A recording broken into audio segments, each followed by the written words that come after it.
The Chinese mainland has reported more than 1,700 new local cases. Shanghai remains the hardest hit, with 358 new cases and more than 4,000 asymptomatic infections. And the city has started its second phase of a closed-off management. Residents who live in areas west of the Huangpu River will be closed off. For more on that, let's bring in our reporter Wu Bin in Shanghai, who lives west of Huangpu River. So, Wu Bin, the area that you are staying in has just started closed-off management. Tell us more about your experience so far. Well, as you can see, I'm now sitting in my home using Skype for the live cross. So this is also my first time to sit in front of a computer for this. Well, it feels a little different, but a rather good thing is that we get to see each other face to face without a mask. The west of Huangpu River started closed-off management today, and my home is just next to a major road. So this morning, basically not a single car can be seen.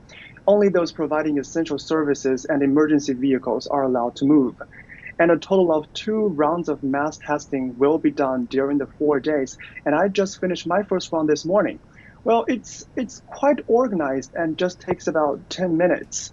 So the west part seems to be more prepared simply because we have 4 more days after the announcement of closed-off management.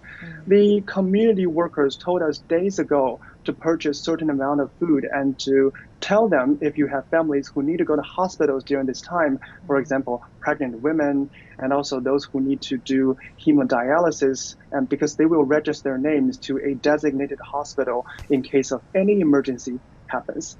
And I do stored a certain amount of food myself.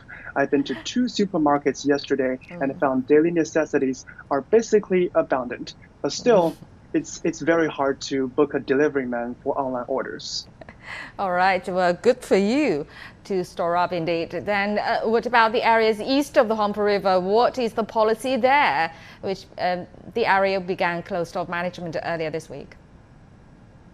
Well, the east part of Huangpu River, or we call Pudong, is supposed to end the closed-off management today, but with certain requirements. The authorities have announced the more specific policies of the management in the following days. So to put it simple, those blocks that have reported no positive case in the past 4 days will lift closed-off management and are free to move, but still they cannot go to west part of the Huangpu River.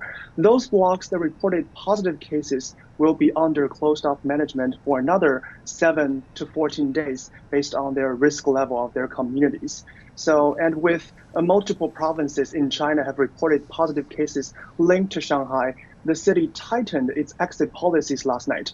Those who wish to leave the city must have a negative antigen self-testing report within the last 24 hours, because on each detection kit, we have a QR code, and after the test is done, you can scan the QR code and upload your self-testing result to an online platform. So this is the newly added policy. Still, you are also required to have a negative PCR test within the last 48 hours. So this is certainly a move that tries to limit people from leaving the city and to stop the virus from spreading to more places. Back to you, Dongying. All right, thank you very much, Wu Bin. Please take care there.